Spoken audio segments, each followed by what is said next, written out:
Hi everyone, and welcome to this live webinar around how to discover smart ways to procure energy. We will just give it a couple of minutes whilst people join, and to actually manage that process while people do join, I'll introduce myself first. So my name is Alex Farr. Mark has asked me to independently host this webinar for him, and I've run podcasts and webinars myself for many years, so really looking forward to this. Plus, I'm here to learn more about energy myself, and how to procure it. So one little thing that we'd like to do first, before I introduce Mark and introduce Sam into the events, you can see them on the left-hand side there. I did just want to talk through the things that we're looking to cover today. So the idea is really to give you an idea from somebody who's worked in the industry for a long time, an understanding of what challenges Sam sees in that area and what's changed over the years. And it also, looking at things like savings versus risks. I think it's very important to ensure that you understand the key differences between those things. And then the bulk of what we want to try and do as well is Sam to talk through some of his biggest wins. Where do you start as a procurement team? Where do you go? And then ultimately, talking about applying smart ways to procure. So how can you sort of take forward some suggestions and ideas of those things? So one quick thing I'd like you to do, if you are at your laptop and you're watching and you've got your phone available, do me a favor. See this QR code, click this QR code. I'll leave it up for a second, but I'm going to change screens. And I want you to just enter in, when you get the pop-up, what is your biggest challenge in procuring energy today? One simple word, and then hopefully what we'll see is we'll see some people here start entering some of their biggest challenges. These things do tend to take a minute or two, so I'll send to jibber jabber around a little bit. You can also enter the code at slido.com and actually enter the code to actually be able to do this.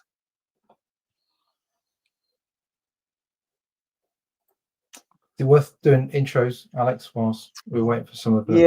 Yeah, it doesn't look like we're getting many responses on that, which is a shame, but no problem. Okay, well, anyway, let's move on. Sam, so let's put you out there. Give yourself a quick introduction and tell people a little bit about why you got where you are and why you're so engrossed in the energy market. Engrossed might be a little exaggerated, but thanks for that, Alex. So my story starts from New Zealand, hence the slightly funny accent. I started in the energy sector in 2008, a fantastic year to be entering the job market after university, and then have actually worked my way through a broad number of roles actually, so not particularly pigeonholed, but have worked across the sustainability side of energy, through the brokering side, through the consulting side, and then touched on the generation side as well. So when I left New Zealand a couple of years ago to move over to the UK, I had reached a position where I part-owned an energy consultancy in New Zealand. And then coming over to the UK was sort of like my big dream, my big belated OE, as it were, and then launched myself straight into working with both UK companies as well as companies that spanned Europe as well. One of the key things I remember actually when I very first started in this industry was working with a retirement group, and the shocking realization that they're actually spending more money on their energy than the food for the actual residents. And so that kind of cemented the gravity of what we can actually do and can achieve for some of these groups that are spending so much on energy. And of course, ever since a couple of years ago in the UK and actually 2018 in New Zealand, the industry has gone through such significant shifts. It has gone from a very calm, dull industry where you'd look at your contract every 3 years and go, oh yes, we'll renew that and pay a 2% increase type thing, to having exceptional volatility and also the heavy focus on the sustainability aspect now, which again just adds multiple layers of complexity. Wow. Yeah, it certainly seems like a really interesting category to manage. But what keeps you enthused about continuing to work on this type of category? I think because realistically, no solution is the same. Every organization out there has different motivators, whether it be the sustainability aspect, whether it be price certainty, cash flow implications. It is quite a all-encompassing category now, and you do get to work with a lot of different sections of the business. You get to work with the finance, you get to work with the operations side of it, the sustainability teams, of course. And so personally, I do like that interaction with so many different groups and finding out more about their motivations. But also, I think deep down, I'm a little bit of a tycoon at heart. So the energy sector seemed the right one for me to specialize in. Fantastic. Great stuff.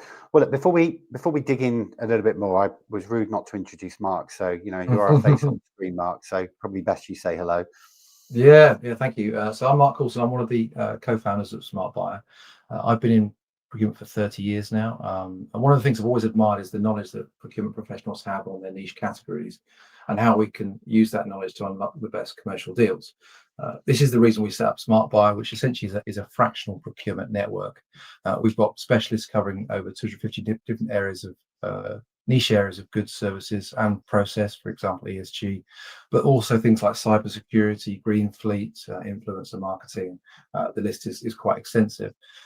Sam's a great example of one of our specialists in our network. Obviously, he brings exceptional knowledge of energy procurement to unlock the best deals, and you'll learn a little bit more about that today. You can engage Sam through SmartBuyer for full review or just a few hours of advice. It's fractional and it's flexible. And the last thing I want to make a point is this will be the first of many monthly webinars we'll run using our specialists in other niche areas of procurement. So I'd love afterwards to connect with you all and welcome any suggestions of kind of future topics to consider. So I'll hand you back. Thank you, Mark. And yeah, don't worry, the main of the content will come from Sam today. You know, he's our energy specialist, but I really appreciate the intro there, Mark. Right, Sam, let's start things off at a very basic level. So clarify what is meant by procuring energy, just so everyone's clear because energy is quite a broad term. Well, at its simplest, of course, it is literally buying the electricity and the gas that you need for your sites. But in reality, it's actually now about selecting the right product. The number of products has increased dramatically over the last couple of years. Most businesses will have been familiar with just a fixed price contract. And that was you'd lock your prices in for, say, a 3-year period, and you'd review every 3 years and then sign the contract and put it back in the drawer.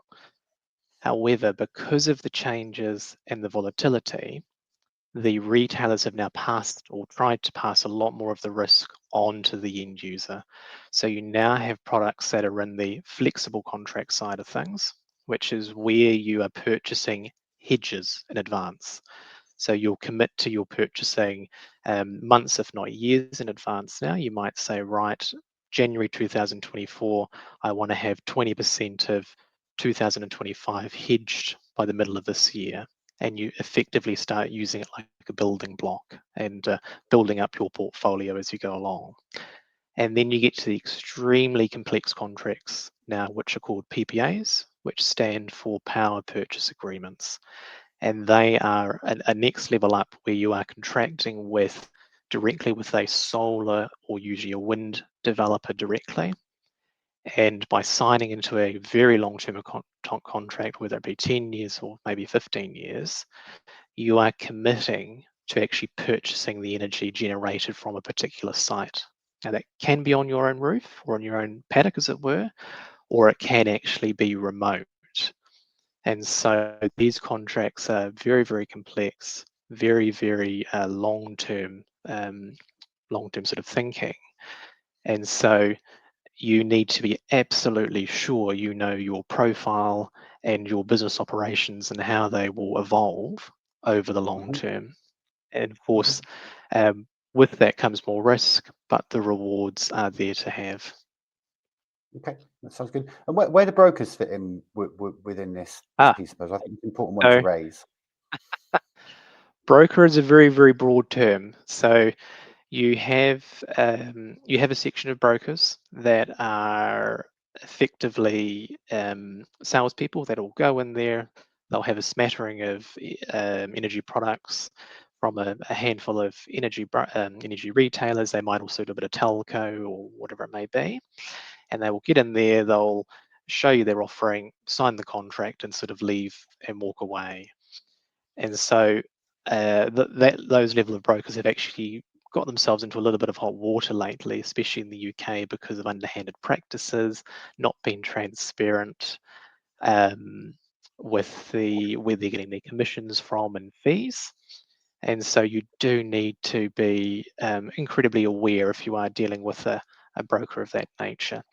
But a lot of them have actually progressed and matured, and have also become the likes of bureau services. So they'll broker your energy, they'll also do the bill validations, tracking, assist you with your scope 2 emissions if you're tracking those as well. And so there's just a very broad range of brokers, but they do play a part in the industry. Okay, no, that's really good to know. I sort of preempted actually. I just flashed up a quick comment because I was just going to transition actually around, because when you went into your introduction around procuring energy, I think we just wanted to delve a little bit more into why is it that procurement teams find it a challenge today to procure energy? What are those biggest challenges? And I wanted to flash this comment up from Richard, who's kindly put something on there, that he hasn't bought energy for quite a few years. So looking forward to this. So thanks, Richard, for commenting on that. But I think it's a good segue to this one, because I think that tends to be the case, right? Because procuring energy isn't something you do day to day. No. I think procurement teams struggle with it because of the complexity of where your data is coming from, the technicality of a lot of the contracts, a lot of the fish hooks. Procurement teams tend to be a little afraid of it. And so what happens is that they kind of will make a knee-jerk reaction and quickly sign something and say, yep, it's all been signed and sealed, and sort of shunt it along.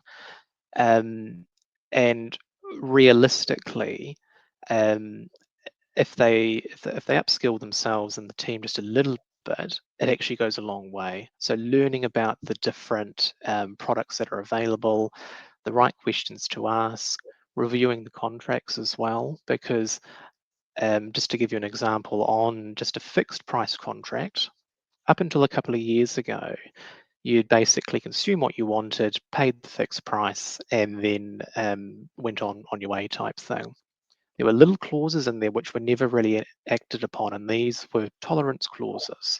And so what actually these clauses allowed the retailers to do is that if you deviated from the forecast by, say, 5%, 10%, whatever it may be, you could be penalized for that.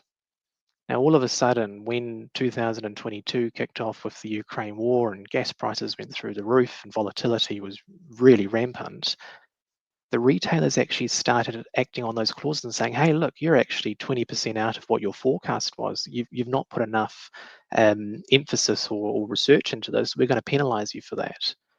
And so that, I think, has actually freaked procurement teams out even more as they're going, shivers, I didn't even realize that was going to happen or that was going to be the case. And so just getting some education around the contracts, the penalties, and the risks associated with the different products does go a long way.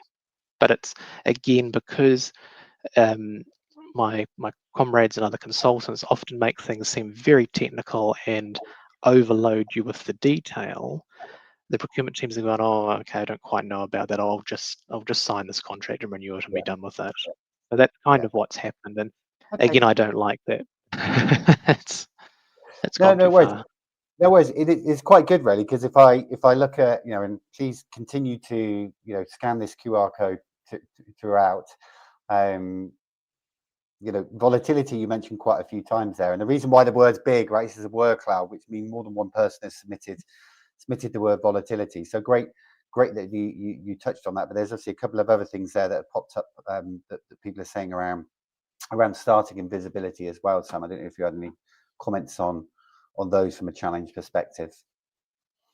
On the visibility, absolutely. The industry is incredibly untransparent. I don't know if that's the word. It has relied for many, many years on having confusing contracts, assuming most people don't know what they're reading or agreeing to. And so that has actually built a high level of distrust in the industry. And so there's no surprise that, when people talk about their favorite suppliers or companies, power companies are well down the list. And Hmm. something that hasn't helped is that the utility companies have gutted their mid-level account management staff members. And so the people that had a little bit of knowledge that could actually help the customers along are no longer there. And so you're dealing with a lot of people, the very, very entry point that haven't had much experience in the industry. They don't really know how to answer semi-technical or longer term thinking questions. And so you as a purchaser are actually left even more in the dark. And that's only getting worse, not better. Okay, no, that's good to know. Um, Dave Snedden has kindly put in a question which we'll come to in a little bit, Dave, just when we get to it. But I did want to just ask if renewables was also seen as a challenge. So how do you think procurement teams find that also an issue incorporating renewables into this process? I think so. When renewables started to be incorporated into the purchasing side, it was a case of energy retailers would say, hey, you know what? This is the standard rate per kilowatt, whether it be 10p or whatever it might be, and this is from a mixture of sources. Hmm. It then changed to being actually, if you want 100% renewable, we're going to charge you 12p. And that means that we will guarantee that your energy is from the 100% renewable side of our generation. And so that has actually matured even more now. And so you've got businesses that want I want to have my own rego. I want to purchase the regos to ensure that I can offset my emissions with a higher level of transparency. And that's actually partly why people are moving towards the PPAs, so the power purchase agreements, because when you actually contract with a solar or wind developer, you're effectively also getting the regos as part of the deal, and that is a gold standard rego. And so again, that's just another aspect that the poor old procurement manager has to deal with is, oh Hmm. gosh, it's not just price, it's not just the risk volatility. I've actually got to also accommodate the renewable aspect.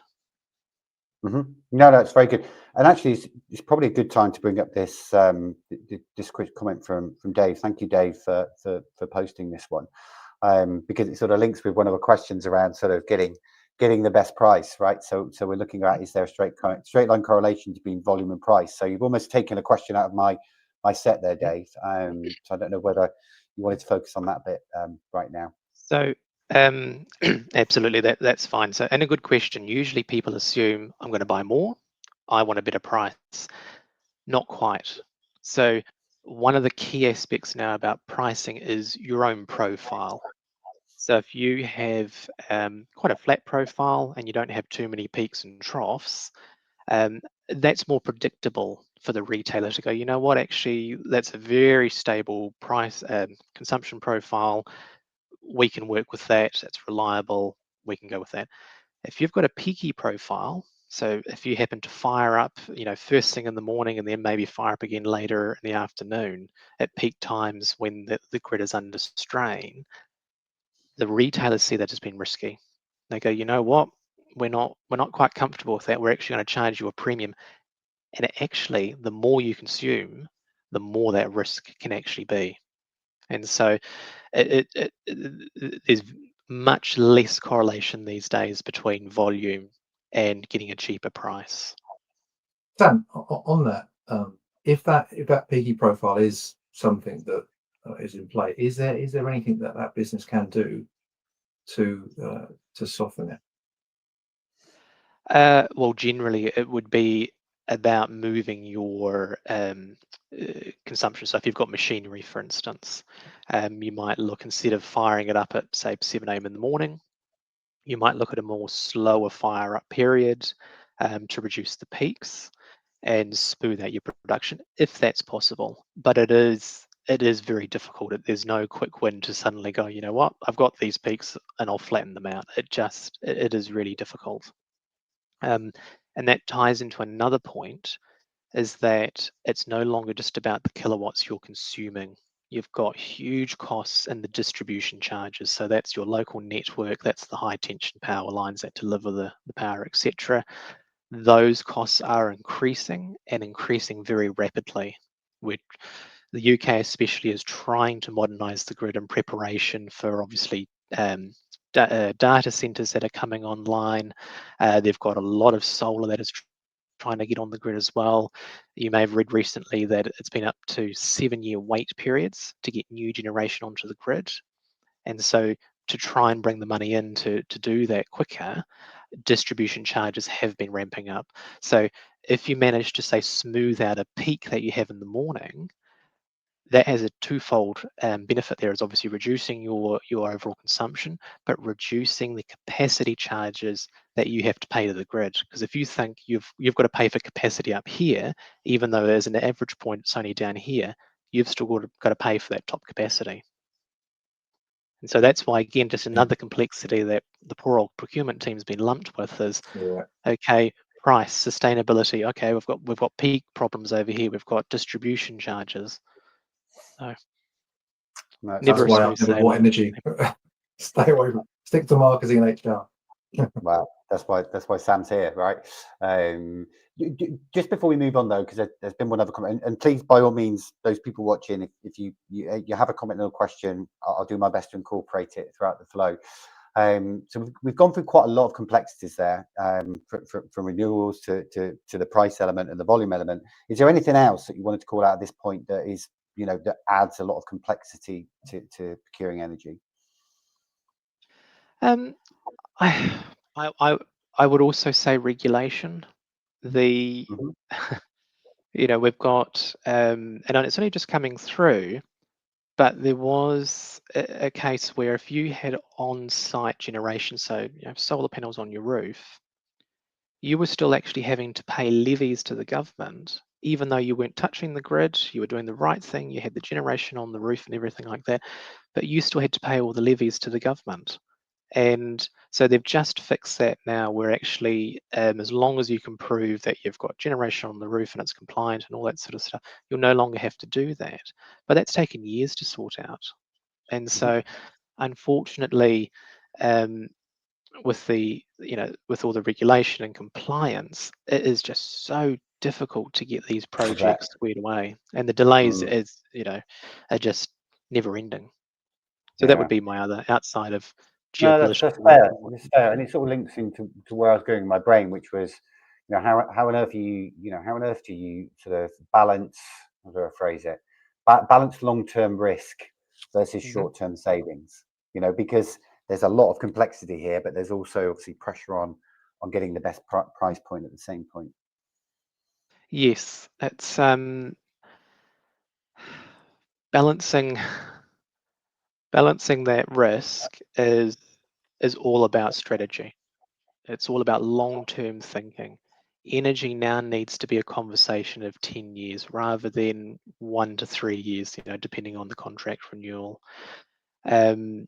So, looking at a 10-year period of, okay, where's the business going? What are we going to consume as best as possible, of course, with the crystal ball there, and then starting to align the products that match up to that ideal outcome over a 10-year period. And that's why, most businesses now of any sort of large consumption of energy, so if you're spending over £500,000 to £1 million a year, you will be heavily pushed now by the retailers to go from fixed price to flexi if you haven't already done so. And that when you've pushed on to flexi, you're talking multiple year strategies now. And something I do often see is businesses will be pushed onto flexi.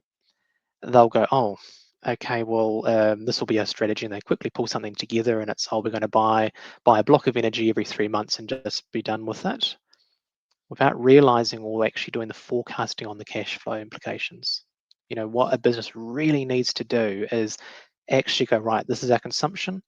What happens if prices double or triple? And how does that impact our cash flow? Because that's what's really hurting a lot of businesses now, is that if they haven't fully hedged coming up to a particular winter season, and then all of a sudden the prices skyrocket, know what is that going to do to our cash flow, and can we mitigate it? And if you go through the scenario planning and strategy planning and go, look, actually, if prices doubled, we'd be on our knees. You need to de-risk as much as possible, and usually that means hedging much earlier on in the game rather than maybe leaving it too late. Okay, that's great. That's really great to know. And if anyone, sorry, Sam, go ahead. I was going to say, it is extremely hard these days to get those short-term saving wins. Gone are the days where you've got a contract and you're paying 10p a kilowatt and you go out to market and you get 8p offered to you. It just doesn't happen anymore. The game is all about mitigating cost increases rather than very quick wins. Okay, that's great. Sounds like my mortgage renewal that I've got to go through next year. Good luck with that. Yeah, not to bring any personal things into it. Look, just a quick flip before we move on. We've had a few more responses here to biggest challenges, and I know they were linking up here. So we've got customers, ESG, supplier, and actually changing. Change is quite an interesting one around the complexity of changing a provider. I didn't really consider that one. Just before we move on, Sam, any comments on some of those phrases and words that have popped up as challenges? Definitely changing supplier is one of those things that should not be difficult. You negotiate the contract, you get it lined up, you confirm all your connection details and forecasts for your consumption, etc. But something will always go wrong. And then, funny enough, that ties back into my little comment about the sort of mid-tier customer managers and the retailers are gone and gutted. And so what's actually happened, that's why it forced more brokers and more consultants to pick up the slack where the retailers have fallen over. And that's why we have countless bureau providers now having to check all the bills to make sure that the tax rates are correct, that the levies are correct, that meters have been read. All the stuff that retailers used to do, unfortunately now has been passed on to you, the off-taker or the customer, to actually have to manage. I'm painting a pretty grim picture here of the industry, I know, but this is reality of what we're dealing with. I don't think it's grim. I think it's a realization that it's not a simple industry. It's not something that you can deal with. And I'm assuming that we're not talking about the UK. I know you can't really say global, but from an international perspective across Europe, do you see these challenges relatively similar, or would you say it's specific to the UK? Across Europe, they're also struggling with the sort of local distribution costs, again, because there's been so much push to introduce more solar and more wind. Because of the intermittent nature of it, it does make it much harder to balance the grid. And so all across Europe, obviously levies are going up. Certain countries during the gas price spikes after the Ukraine war started, they put price caps in. And of course, unfortunately, what then happens is that people just go, okay, there's a price cap there. I won't contract anything. I'll leave it completely to the spot market. And so you've kind of got people that are not then vested in actually getting the price back down again. It's just one of the little sort of side effects. But Europe is sort of similar to the UK. We're all struggling. Data centers, in my view, there's going to be a battle between the volume of energy that they need at the expense of the rest of the economy and other manufacturers and service providers. And we have, a real looming issue on our hands. Data centers at the moment, I was just reading, we're going to need the equivalent of another Japan's worth of energy just to satisfy the data centers by 2030. Wow.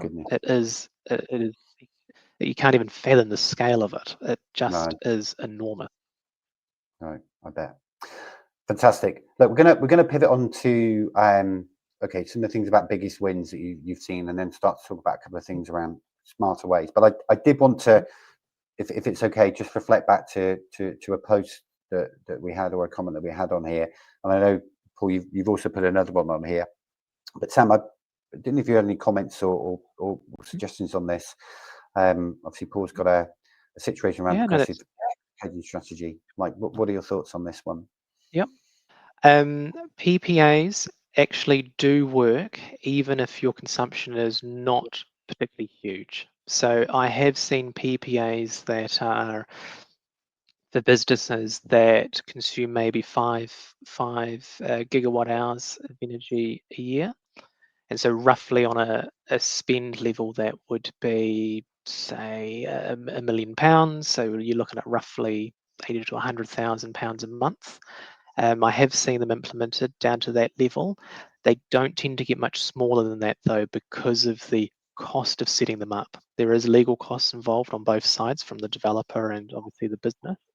But PPAs, if you've got a well-run hedging strategy at the moment, you'll be familiar with the concepts of balancing your load against what you're purchasing, etc. So PPAs would be the next step. And what you could actually do, if you wanted to be really clever, is you could look at, you go, okay, we've got quite a lot of load during the summertime, solar PPA, great. Or we've got quite a bit of load in the wintertime, oh, wind PPA, great. So no, as long as you do your planning and accept that it's going to take a number of months to secure a PPA deal, I think you'll be absolutely fine. And as long as you're spending more than £1 million a year, I think you'll be able to find something. Alex, can I ask a question on that? So Sam, what's the sort of the threshold by which it would be an advantage to use a broker because you're not big enough to warrant a direct relationship, versus it actually is a disadvantage to use a broker because you're probably too big and probably get a better deal going direct? I think that comes down to the type of broker and the type of energy specialist that you want and need. So if you're a relatively small operation, maybe you're spending £100,000 a year on energy, a nice, clean, cost-effective broker that is transparent about the fees and understands that you'll most likely be probably in the fixed price product range rather than the flexi or the PPA, I think that's fine. And you can find energy specialists that can deal with you if you're spending 100,000. They'll effectively run your tenders for you and negotiate if that's more your preferred option. But when you're getting sort of maybe £500,000 a year, that's when you definitely want to do more research into the broker, how they get paid, the ins and outs of the after brokering services that they offer, whether they help you with that. You may even like to run your own tender to find the broker if that's what you want to do as well. It just, key things about the transparency and the after services that they offer you. Because as someone mentioned in the comments there, switching suppliers is an absolute nightmare. The last thing you want if you've got 150 connections is a broker saying, yep, here we go, sign this, move on type thing. He walks away. All of a sudden, you've got 53 sites that haven't switched. You've got the ex-retailer threatening to disconnect them because you've stopped paying the bills, etc. And it can turn into one heck of a mess very quickly. So selecting the right broker is really important. Yeah, thank you. Definitely. Okay, great. Well, we're good. We're good. 34 minutes in. Conscious, we have an hour booked in for this, but we're sort of taking around 45 minutes and a little bit of chance for Q&A if people had any more questions that they wanted to post. So next bit we wanted to move on to really was around biggest wins. And when I say biggest wins, Sam's, I'm not talking about New Zealand beating England in the cricket. I'm talking about biggest wins in the basis of maybe it's financial savings, maybe it's reduction of risk. Like what have been your recent experiences of those wins? A broad range. Over the years it's changed as the market's changed, but more recently on the PPA side of things, if you're a relatively large user, maybe you're spending maybe maybe £1 million or so per month.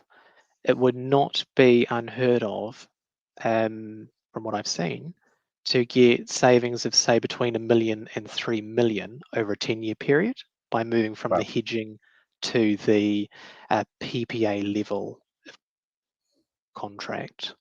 And of course, you need to have those savings at that level to make it worth the time and effort, and also the risk that you're taking on by locking into, say, a 10-year deal. So that is quite common to get those level of savings, and often those savings are against the future forecasts of energy over the next 10 years. And in my view, those forecasts are extremely low price-wise, just my personal view. So my reckoning is that if against future forecasts, they say you're going to save $1 million, say just to say $1 million, my feeling would be you're actually going to save 3 or 4 when you tally it up at the end of the 10-year period. And then other ones that I've worked on around getting a collective of, say, retirement groups together, you're easily looking at, say 15% savings there, maybe up to 20 depending on the location. But you know, it comes down to not just the price, but getting the right contract in there that's suitable for your profile and de-risking. And again, that cost mitigation rather than fossicking around, you know, for those quick wins. It's all about that cost mitigation over the longer term now. Okay, that's great. I hope you don't mind, but it's just sort of from my knowledge. When you talk about retirement groups, can you explain a Yes. bit more about what you mean by that? So if you can imagine a cluster of retirement homes, you know, they may have a central home hospital. So they may have 40 residents that require, you know, pretty intensive care. They'll often have then little villas around that. Maybe they'll have 20 villas with people with more independent living. So those guys are huge energy users these days. They actually consume more per head per resident than if these residents were often living in their own homes. So they haven't managed to get the economies of scale and the efficiency side that you and I might expect, because you might say, okay, we've got 40 people in a retirement home hospital complex. Surely they would use less energy than if those 40 people were in their own individual homes. They actually don't, because of all the support structure, the commercial washing and cleaning and heating systems. It's quite phenomenal just how much energy there is. And because they're always so cash strapped, they're never able to upgrade the boiler systems or the heating system. It's always the Yeah. last thing they can afford. And so, Yeah. unfortunately, that means that they're hemorrhaging energy left, right, and centre. Wow. Okay, great. Perfect stuff. All right, I've actually had a couple more questions come through. Before I get to them, though, I think it'd just be, you know, let's put ourselves in the fact that you've obviously worked for and helped a number of businesses over the years. You've been procuring energy on behalf of them. But if you were going in and you were advising a brand new procurement team or function that are suddenly taking on large contracts, what are the sort of the top 3 smart things you would suggest to them to bridge that gap to get them started? I would It doesn't have to say, be 3. It can be 1. It can be no, 5. it's okay. That's okay. I would say get them foundational education in there, just basic stuff. Get an energy specialist in there, get them familiar with the different products and the questions to ask the retailers. And then also, once they've got that foundational sort of understanding of the energy market, it's much easier for when they deal with either internal or external legal teams, and they can say, look, please check the contracts for XYZ, especially around tolerance penalties would be my sort of go-to there. Next point, get the data cleaned up. Unfortunately, especially if you've got multiple sites across the country, across Europe, the data is just not there. And unfortunately, sustainability teams and the procurement team desperately need this data to be able to find the right product, to create the strategy that the organization needs for the next 10 years. So data cleanup is imperative these days, and most organizations, it's nowhere to be found. And then What's the biggest, just before you go on to the third one, so just to pinpoint on the data piece, so you know, obviously there's a lot of data that's required, but is there one specific area that you always see as being a bigger problem to get data on? One specific area, it's everything. It's your consumption profile. It's your meter readings. You know, the shocking state of the meter readings, even though smart meters have been rolled out left, right, and centre, some of them haven't been read for 3 months. They've lost connections to the main data house where the data goes. It's a real mess. And so, you know, companies will often find they've had 3 meters that haven't been read for 5 years. And all of a sudden, here's a bill for 25,000 for each meter or whatever it might be. And it's just because no one knew it was there. No one was tracking it. The retailers just suddenly lost a meter off the bill 5 years ago, and all of a sudden they found it again. So the data is more. It's about the consumption profiles. It's about the spend and the breakdown between the energy cost and the distribution charges. Is obviously the biggest one there. And so I think that's why people struggle to forecast, is because they go, oh, okay, well, my energy rates come down 10%, my bill should come down 10%. And then they look at it and they go, I've only got 5% savings. And of course, they've not taken into account the distribution charges and the government levies, etc. And so there's more ways to skin that cat than just the unit rate for energy. And so roll that into the data. Once you've got that base level, it's so much easier to go to the retailers and deal with the other external parties and say, hey, look, this is my data. It's clean, it's accurate. Now give me a good price. Yeah, definitely. If you haven't got your own house in order to start with, it's very hard to go out and negotiate something better for your business, which is, I suppose, a common challenge. So when you talked about foundation and education, you're really also talking about governance, right? You're talking about, Correct. you know, it's about having the right structure in place to ensure you're getting this data in correctly, to make sure everyone's Correct. educated. And I can imagine it can be a challenge, right? Because, you know, specifically, you know, I don't know in great detail, but, you know, I'm assuming that when you go into companies, not the management of this data isn't technically managed centrally. You might have to go to different parts of the business to make sure Correct. it's all in place. Correct. And that's the problem, is that you've got people dealing with the data all over the place for different purposes. There's no central repository of it whatsoever, and that becomes really difficult. And as you've touched on governance, that would be my third point. So the governance and risk appetite. Spend time on figuring out the risk appetite, involve the finance team, involve the operational team, so that everyone's on the same page. Otherwise, there are just far too many surprises that happen, especially when the price volatility goes through the roof and you're going to the CFO going, oh, we need to lock in the next hedge for next year. And he's going, okay, how much, you know, are we committing to this? And you go, oh, well, this one's a bit more expensive. And he goes, how much? And you go, oh, well, you know, 2.5 million. And he suddenly, you know, goes, hold on. We've budgeted 1.2. Where did 2.5 come from? And so that's the last conversation you want to have on a Friday afternoon before the commodities meeting or whatever it might be, where they allocate the money. Definitely. It definitely sounds like it's, yeah, you know, even when you look at the internal aspects, it can be much more complex. So, you know, even if there's a, you know, even helping move people with a basic data checklist, a governance checklist is a good starting point, right? I know you do these sort of things and can spend time doing it. Brilliant stuff. Well, look, that's been super helpful. So look, we've got time just to flick back to a couple of questions. So I just want to just showcase them quickly.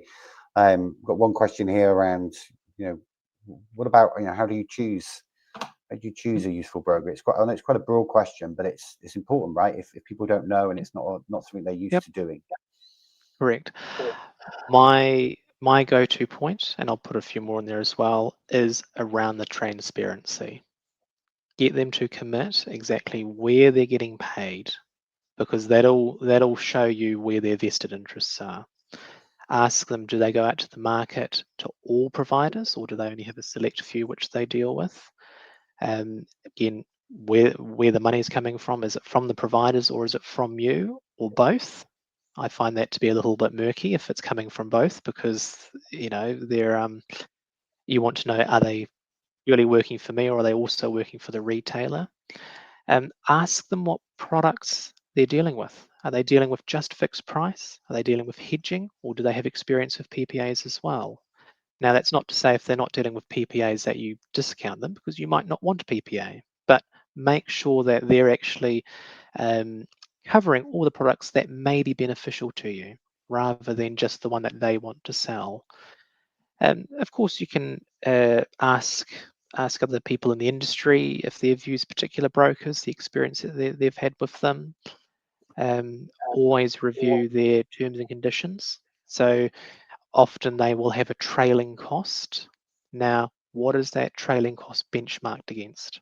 Are the savings that they're proposing, is that benchmarked against the last 12 months, or is that benchmarked on what the price estimates may be in 12 months' time?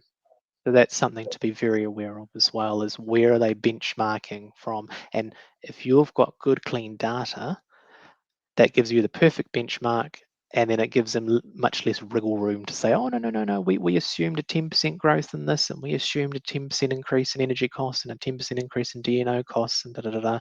And again, this is how people get sort of taken advantage of, is because procurement person goes, oh, okay, don't quite fully know. Oh, that sort of looks right. I can sort of, then present those savings to the board and whatnot, and move on type thing. But don't be afraid to ask those hard questions. Great stuff. Well, I hope that was helpful for the person who posted the question. Now we do have another question in a second, but whilst I bring that up on the screen, it'd be really great to understand from those still with us on the webinar today. What one thing would you like to follow up on from today's webinar? Feel free to post in something, because this will also help us understand what more information Sam and Mark and team can provide.